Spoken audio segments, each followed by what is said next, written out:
여러분 안녕하세요. 자, 영어학개론의 이제 마지막 주차 수업입니다. Language Acquisition and Learning이라는 주제로 마지막 주를 수업을 제가 하고 싶어서 이제 이 부분은요, 영어학개론에 사실은 들어가는 내용은 아니에요. 우리가 그동안 영어학, 즉 언어학의 갈래, 뭐 음성학, 의문론, 형태론, 또 통사론, 의미론, 그리고 화형론을 다뤘죠. 그리고 우리가 지난주에는 언어의 역사, language change라는 주제를 가지고 영어라는 언어가 왜 이렇게 많은 다른 언어의 뿌리를 가지고 있는지, 다른 언어가 이렇게 뒤섞인 믹스드 랭귀지인지를 살펴보는 영어의 역사를 잠시 들여다봤는데요. 우리 책에는 이제 나오지 않지만 영어 교육 쪽에서도 한 책도 하면 좋겠다는 생각이 들어서 제가 영어 교육 쪽에 있는 이야기를 아주, 맛보기만 보는 정도만 간단하게 수업을 하고 있습니다. 매 학기. 그래서 Language Acquisition and Learning, 즉 언어 습득과 학습. 습득과 학습, learning 하면 배우는 거죠. 습득하면 이제 완전히 익혀서 내 것으로 만드는 걸 얘기할 때 우리가 많이 쓰는 표현인데 습득과 언어의 학습에 대한 부분을 한번 간단하게 커다란 중요한 맥락 세 가지, 커다란 철학의 사조 세 가지 맥락을 중심으로 해서 수업을 해보도록 하겠습니다. 여러분 흥미롭게 관심 있게 여러분도 들여다볼 수 있을 것 같아요. 자, 언어학자들이요. 즉 외국어를 이제 배우고 싶은 학자들이 있었겠죠. 외국어 학습이라는 거 참 신기하고 재미있는 세계이고 언어를 외국어를 배우고 싶어하고 관심 있는 사람들이 분명히 있었겠죠. 옛날부터. 그리고 이제 다른 나라로 여행도 가게 되고 그러면서 외국어를 배우고 싶은데 잘 안 되는 거죠. 생각보다 쉽지 않은 거죠. 근데 다른 나라에 가기 전에 여기 나오는 이제 독일의 학자인데요. 디트리치 티드만이라는 사람과 그리고 오른쪽에는 프랑스와 고안이라는 프랑스의 학자인데요. 이들이 서로 이제 다른 나라에 가고 또 다른 나라의 언어를 습득하고 싶어서 집에 있는 책을 가지고 즉 이제 우리나라에서 구한 책을 가지고 그 언어를 학습하려고 막 열심히 문법책 공부하듯이 공부를 했단 말이에요. 그런데 현지에 가서는 정작 그 말이 나오지 않는 거죠. 슬슬 나오지 않죠. 그래서 외국어를 학습하는 것이 습득하는 것이 너무 어렵다는 것을 알게 되었죠. 그래서 이들은 또 언어가 어떻게 습득되는 것일까? 이 언어라는 것이 도대체 어떤 걸까? 인간의 언어는 어떻게 우리가 생각할 수 있는 것인가라는 주제에 대해서 많이 고심하고 연구했던 사람도 있을 겁니다. 그러면서 이 사람들이 가만히 들여다보니까 외국어를 배우는 것이 이렇게 어려운데 자신의 조카 또는 자신의 아이들을 봤더니 그냥 아무 노력하지 않아도 즉 우리가 따로 학습을 시키지 않아도 아이들은 너무나 자연스럽게 언어를 습득하고 있는 모습을 보면서 정말 정말 어메이징한 존재들이구나. 어린아이들의 언어 습득이라는 건 정말 어메이징한 주제구나라는 생각을 하게 됩니다. 그래서 우리 외국어 학습에 대한 주제로 연구를 시작하게 되면서 학자들은 가장 먼저 하게 된 것이 Child Language Acquisition을 들여다보게 됩니다. 그래서 인간의 모국어를 습득하는 과정이 저처럼 자연스럽게 물 흐르듯이 저렇게 술술술 쉽게 잘 하는데 우리가 외국어 습득하는 것은 또 이렇게 다를까? 외국어 습득도 저렇게 어린아이들이 언어 습득처럼 쉬울 수는 없을까? 그런 것부터 이제 의문점이 들기 시작했던 거죠. 이제 연구를 그렇게 시작하게 되는데요. 자, 어린아이들 한 2개월 정도만 돼도요. 다양한 소리를 냅니다. 엄마 뱃속에서 나온 지 2개월 정도밖에 안 돼. 굉장히 연약한 존재지만 이 아이들이 소리를 내게 되는데요. 코잉이라고 하면 가장 먼저 새소리처럼 그 비둘기가 꾸꾸꾸꾸 하는 것처럼 꾸꾸꾸꾸 이런 소리를 내고요. 그다음에 babbling 하면 옹알이라고 할 수 있을 텐데요. 입안에서 혀를 이렇게 움직이면서 옹알, 옹알, 옹알, 옹알, 옹알 뭐라고 말 얘기를 하죠. 그런 소리를 내고 또 뭔가 많이 불편하다, 많이 뭐 배가 고프거나 기저귀가 불편하다 그러면 또 아무도 와주지 않는다 그러면 crying, 이제 급기야는 막 소리를 내면서 크게 울기도 하고, 많이 울기도 하고 이런 소리를 냅니다. 자, 이런 소리를 내는 것이요. 우리가 지금 사용하는 이런 언어는 아니지만 아이들에게는 언어가 발달하기 전에 어떤 전조 현상으로 볼 수가 있어. 이 아이들도 뭔가 감정을 표현하는데 언어가 아직 없기 때문에 이런 다양한 소리를 내면서 의사전도를 하고 싶은 거겠죠. 자, 제가 어린아이들의 언어 발달하는 모습, 즉 이렇게 코인하고 배블링하고 하는 모습을 보여줄 수 있는 예시 영상을 한번 같이 우리가 보도록 할게요. 제가 한번 자, 자, 잠시만요.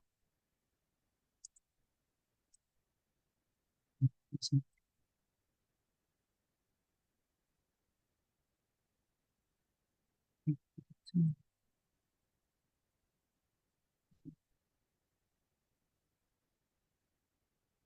음,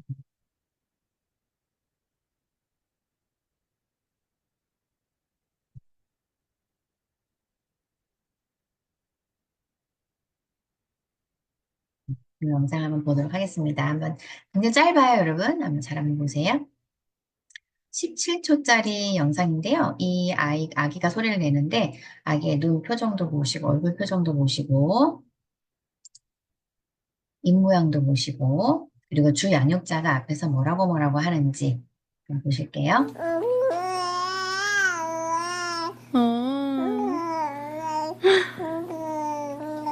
그랬죠. 그랬죠. 심심했어, 그래서. 심심했어. 응? 응. 여러분 보셨어요? 다음 다시 한번 보세요. 저랑 같이 한번 보실게요. 어, 뭔가 지금 표정이 좋지 않습니다. 그쵸? 미간을 찌푸리면서 아기지만 눈썹을 이렇게 찌푸리면서 기분이 별로 안 좋아요, 지금. 기분이 썩 좋지 않음을 표현하면서 아웅 하고 짜증을 내고 있습니다. 그랬죠. 자, 입안에서 뭔가 옹알옹알 이렇게 혀를 돌리면서 뭐라고 꼬롱꼬롱 소리를 내고 있죠. 어, 그랬죠. 심심했어, 그래서. 심심했어. 응? 응.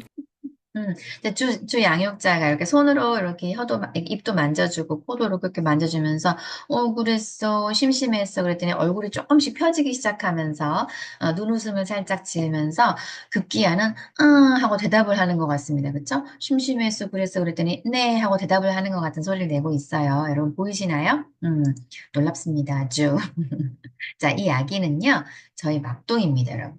저희 막둥이, 지금 초등학교 3학년인데, 저희 막둥이인데요. 저희 막둥이가 두 달 됐을 때, 한 두 달 정도 됐을 때, 생후 2개월 정도 됐을 때, 어, 이제 뭔가 찡글찡글대고 이제 기분이 좋지 않은 거죠. 이 상황이 어떤 상황이었냐면 거실에서 언니랑 오빠가 막 놀고 있었어요. 언니랑 오빠는 뭐 장난감 음악 악기 가지고 막 기타도 치고 막 춤도 추고 그러면서 막 놀고 있었고 저는 거실에서 이제 큰아이들을 보느라고 이 막내를 바운스에 앉혀놓고 너는 여기 앉아서 언니랑 오빠 노는 거 봐. 그러면서 이 아이는 제가 제대로 봐주지 못하고 첫째랑 둘째랑 이제 놀고 있었던 거죠. 그랬더니 이 아기가 자기는 왜 안 봐주는가? 그리고 자기도 언니 오빠가 되게 재밌어 보이는데 언니 오빠처럼 놀고 싶은데 왜 나는 이게 가만히 앉아 있어야 되고 나는 왜 이렇게 심심해야 되는가에 대해서 굉장히 불만을 가지고 있었던 것 같아요. 그래서 영상은 짧지만 사실 제가 찍은 영상 훨씬 더 길거든요. 아기가 너무 칭얼거리는 거예요. 너무 찡찡거리고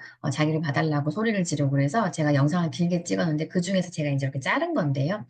굉장히 이제 짜증을 많이 부렸어요. 그래서 제가 다가가서 이렇게 말을 해주고 말을 걸어주고 그랬더니 이 아이의 감정이 살짝 바뀌면서 눈웃음도 살짝 지으면서 뭔가 소리를 내죠.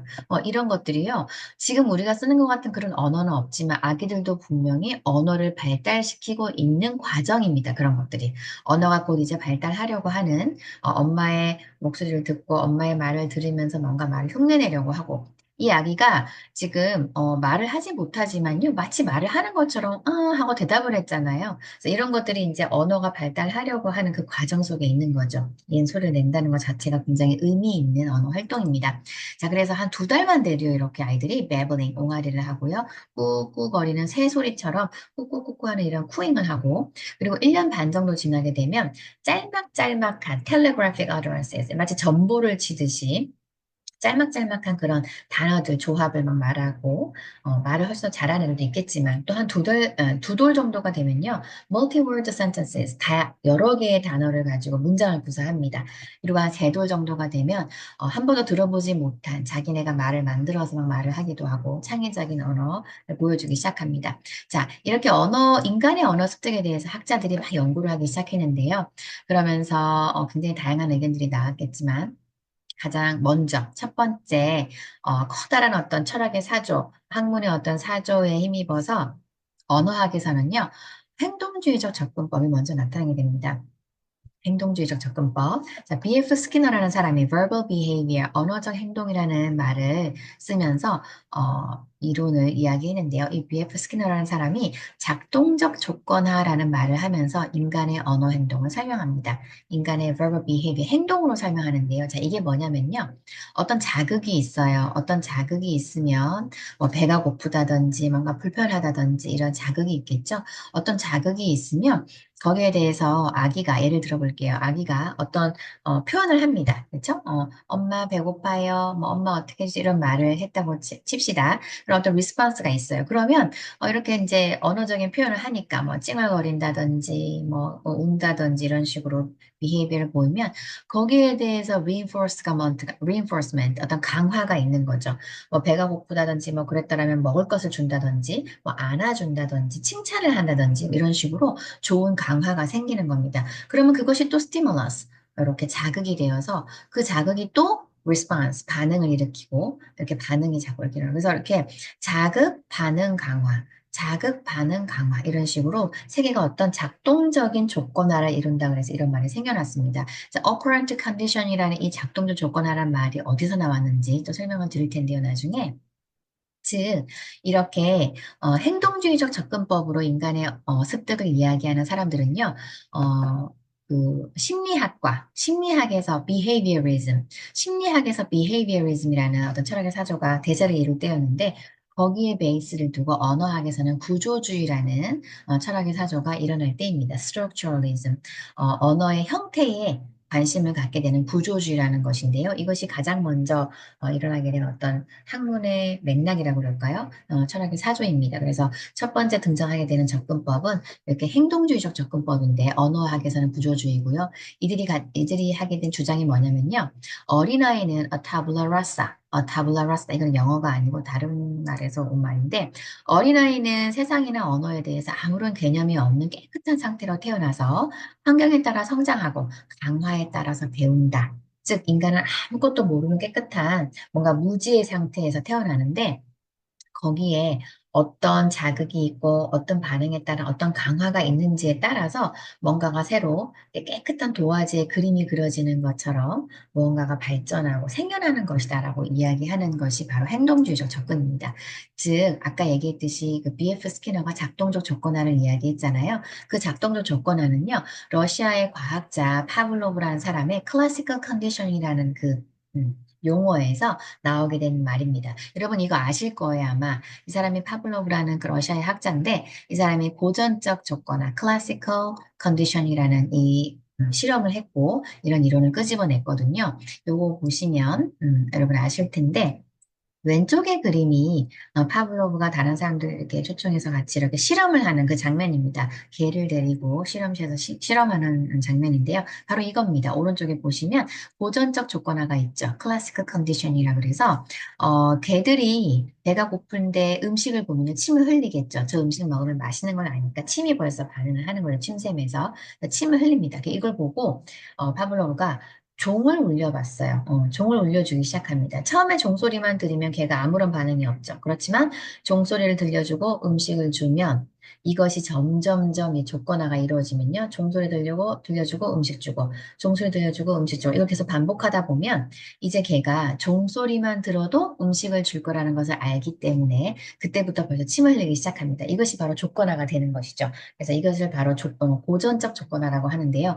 여기서 착안해서 스키너라는 사람이 인간의 언어 발달, 인간의 언어 행동도 이것과 똑같다. 이런 식으로 조건화가 된 것뿐이다. 어떤 자극이 있었는데 거기에서 반응을 했고 그 반응에 대해서 뭐 안아준다든지 먹을 것을 준다든지 이런 정적인 강화, 즉 기분 좋은 강화를 줬더니 또 이제 반응을 또 하게 되고 언어를 말하게 되는 거죠. 언어를 말하게 되고 또 좋은 강화를 줬더니 또 언어를 말하게 되고 이런 식으로 어떤 행동이 반복되듯이 이런 식으로 작동적 조건화가 일어나서 행동이 반복되는 것에 불과하다. 인간은 아무것도 모르는데 아무 능력도 타고나지 않았는데 이런 단순한 행동의 어떤 반복이 이루어지면서 점점 그 행동이 굳어지면서 언어가 발달되는 것이다라고 이야기를 합니다. 이렇게 얘기를 했어요. 그러면서 어떤 자극 없이 이제는 자발적인 언어적 발화가 나타났을 때 강화를 줌으로써 언어가 지속적으로 발달하게 된다라고 주장을 했습니다. 자, 이렇게 언어는 그냥 행동에 불과하다. 우리가 행동하는 것처럼 동물적인 행동에 불과하다라고 이야기를 했습니다. 자, 그런데 도전을 받게 되죠. Challenges. How do people make novel sentences or utterances?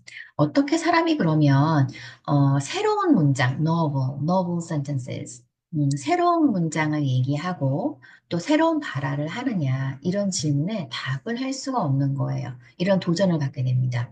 인간의 언어는 굉장히 창의적인데 그렇게 어떤 강화를 받고 어떤 들었던 문장만 말을 하고 들었던 문장을 반복하는 걸 그런 조건하로 어떻게 창의적인 언어의 그 본질을 설명할 것이니 인간은 언어를 습득한 능력이 있고 또는 뭐 창의적인 언어 발달 그리고 그리고 추상적인 언어의 본질이라든지 또 의미 그리고 언어는 상호작용을 하면서 발달하는데 그런 상호작용적인 그런 본질을 어떻게 설명할 거니라고 촘스키라는 사람이 질문을 막 던집니다. 즉, 행동주의는 언어 발달의 창의적인 면, 언어의 추상적인 본질, 그리고 의미론 이런 걸 설명하지 못한다고 하면서 행동주의적 접근법을 하는 그런 학자들의 주장을 반대합니다. 반대의 길을 딱 들고 나옵니다. 그래서 이 노암 촘스키라는 사람을 필두로 하는 이런 생존론적 접근자들이 이런 주장을 하면서 도전장을 내미니까 행동주의자들이 어떻게 반격을 했냐면요.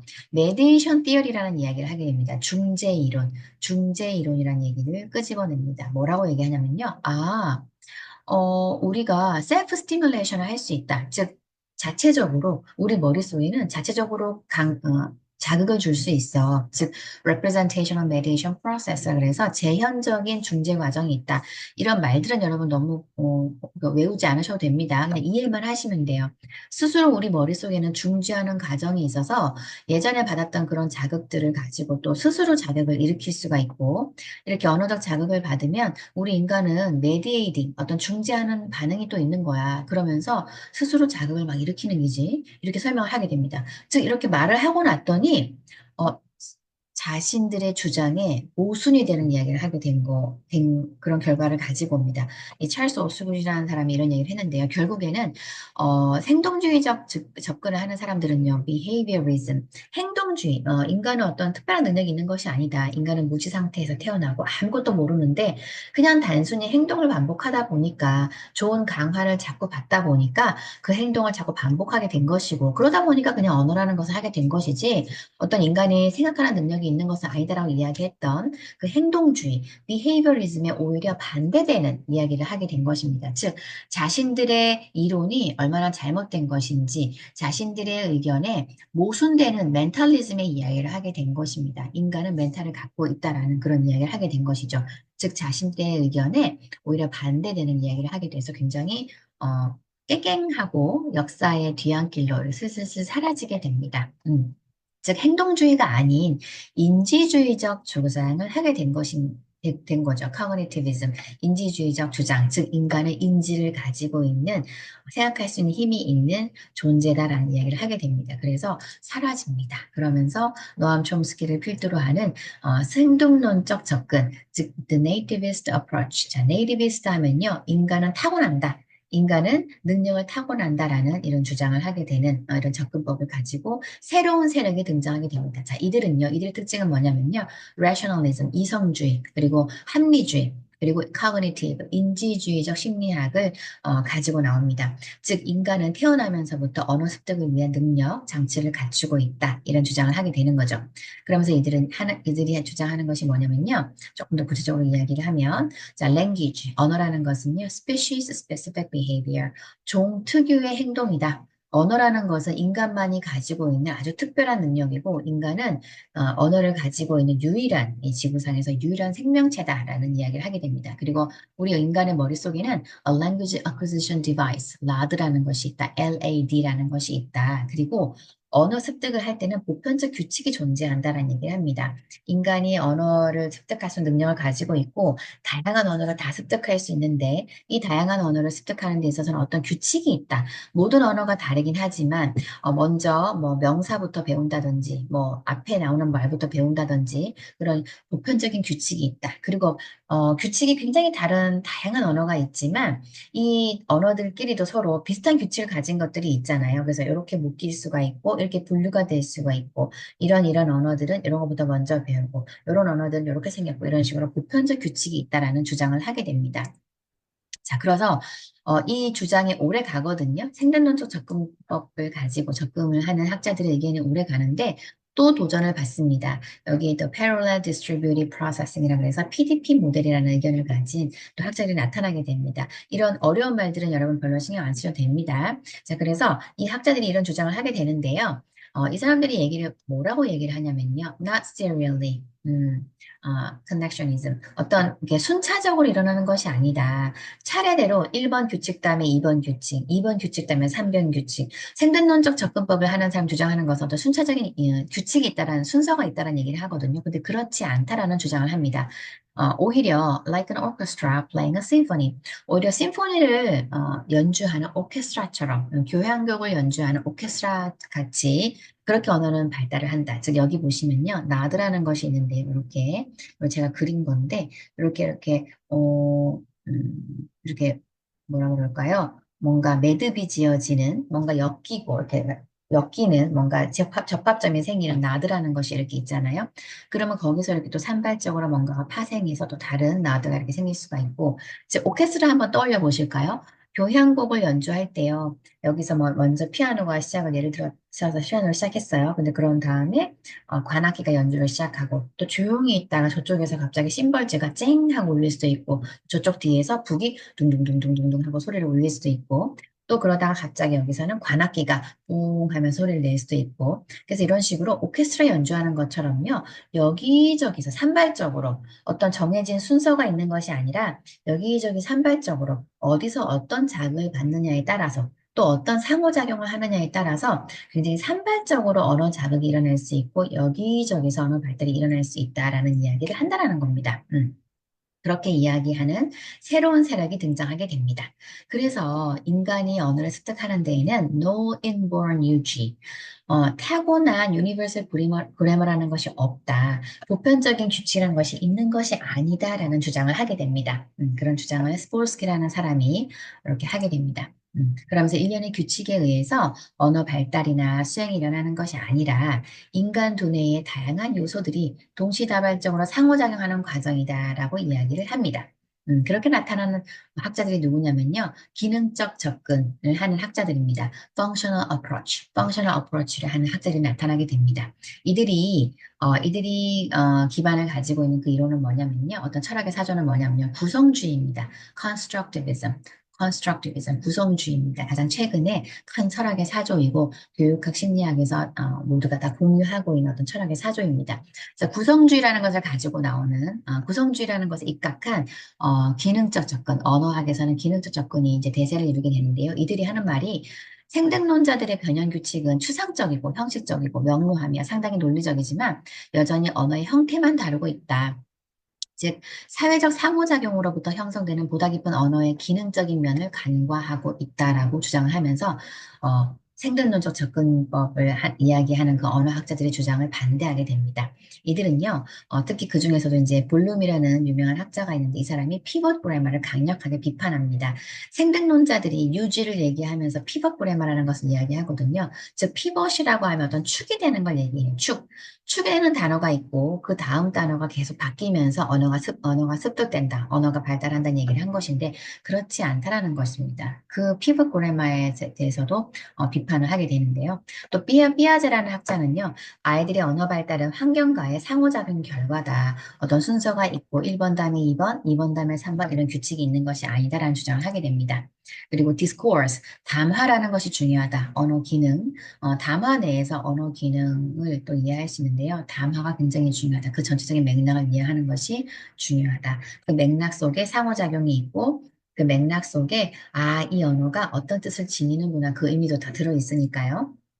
자, 그래서 기능론적 접근법을 주장하는 사람들은요, 언어의 기능적인 측면, functional level을 중요합니다. 그 의미에, 언어가 가지고 있는 그 의미에 기능적인 측면을 중요시하고요. 어떤 규칙이나 form, 형태보다는요, 의미, meanings, 그리고 functions, 어떤 기능을 중시합니다. 그리고 아까 얘기했다시피, 블룸이라는 사람이요, 피벗 그라마를 굉장히 강하게 비판하는데요. 예를 들어서, mommy suck라는 단어가 있다고 칩시다. 그럼 피벗 그래마에서 mommy 다음에 mommy suck, 또는 mommy water, 뭐 mommy 뭐 다른 단어가 또 나올 수 있겠죠. 이런 식으로 피벗 축이 되는 단어가 있고 그 다음 다른 단어가 바뀌면서 언어 습득을 한다라고 굉장히 어떤 단순한 규칙이 있다고 얘기했는데 그렇지 않다. 마음이 싹크라는 이 두 단어에는 굉장히 다양한 의미가 들어있을 수 있다. 즉 예를 들어서 뭐 mommy is putting the sock on. 엄마가 양말을 신고 있어. 이런 의미가 될 수도 있고 mommy sees the sock. 엄마가 양말을 보고 있어. 이런 말이 될 수도 있고요. mommy's sock. 엄마의 양말 이런 뜻도 될 수가 있고 아니면 뭐 엄마가 양말을 찾고 있어요. 아니면 엄마 양말 주세요. 이런 말이 될 수도 있겠죠. 이런 식으로 그 맥락에 따라서 마음이 사크란 이 두 단어는 굉장히 다양한 의미를 가질 수 있다는 거죠. 뭐가 하나가 피벗 단어고 축이 되는 단어이고 무언가 다른 하나가 뭐 오픈 월드라서 자꾸 바뀌면서 언어가 습득되는 것이 아니다. 그런 것이 아니다라고 주장을 하고 그렇게 설명을 하면서 피벗 그래머를 굉장히 비판하게 됩니다. 자, 그래서 이렇게 세 가지 맥락을요, 여러분 잘 기억하셨으면 좋겠어요. 자, 가장 먼저 행동주의적 접근을 하는 그 학자들이 있었죠. 그러다가 시간이 지나면서 생존론적 접근을 가진 학자들이 나타났었습니다. 그리고 또 이 시간이 또 흐르면서 이들의 주장에도 문제가 있다. 그러면서 나타난 학자들이 기능적 접근을 하는 학자들. 세상이 바뀌는 거죠. 계속 이렇게 대사가 바뀌면서 철학의 사조가 바뀌면서 그래서 기능적 접근을 하는 사람들이 나타나서 아니다. 언어라는 것은 어떤 순차적인 규칙에 의해서 습득되는 것이 아니라 맥락 속에서 또 여러 가지 자극에 의해서 상호작용에 의해서 여기저기서 산발적으로 일어나는 것이다라고 기능적인 면을 강조하게 됩니다. 언어가 가지고 있는 기능, 의미 이런 것들을 또 강조하게 되는 접근법이죠. 그래서 이 세 가지 맥락을 잘 기억하시고요. 특징도 잘 기억하시고 자 그러면서 한 가지 제가 질문을 드리고 싶어요. 자, nature와 nurture 이 두 가지 요소. 자, 언어를 습득하는 데 있어서 nature가 중요할까, nurture가 중요할까? 이 두 가지 요소가 있는데 이 두 가지에 대해서 생각을 좀 해보고 오시면 좋겠습니다. 자, nature라는 것은요, 생존론적 접근법을 주장했던 학자들, 즉 생존론적 접근을 강조했던 그 생존론자들에 의해서 나타났던 어떤 중요한 능력인데요. 언어 습득에는 네이처가 제일 중요하다. 네이처가 다 한다라는 이야기를 했던 주장입니다. 즉 언어는 인간은 언어를 습득하는 장치 LAD, Language Acquisition Device가 들어있고 Universal Grammar에 의해서 규칙적으로 언어가 습득되는 것이다라는 설명을 했었죠. 즉 인간의 언어 능력은 타고나는 것이다 라고 이야기했던 것이 바로 Nature였습니다. 이 요소가 중요한 것인가? 아니면 아니다. 그렇지 않다. 인간은 타고난 능력보다는 주변 환경의 영향으로부터 언어를 습득하는 것이다라고 이야기하는 nurture라는 요소. 즉 nurture라고 하면요. 양육? 아니면 어떻게 뭐라 그럴까요? 키워지는 것? 주변 환경에 의해서 후천적으로 성장하는 것이다. 키워지는 것이다. 이렇게 얘기하는 요소입니다. 그래서 언어 습득에서 nature라는 요소가 있고 nurture라는 요소가 있는데 이 둘 중에 뭐가 더 중요할까라는 걸 좀 고민해 보고 오시면 좋을 것 같아요. 그래서 우리가 강의 시간에 같이 토론을 해보도록 하겠습니다. 자, 여러분들 강의 잘 들으셨길 바라고 우리 강의실에 와서 같이 토론을 해보도록 할게요. 네, 수고 많으셨습니다.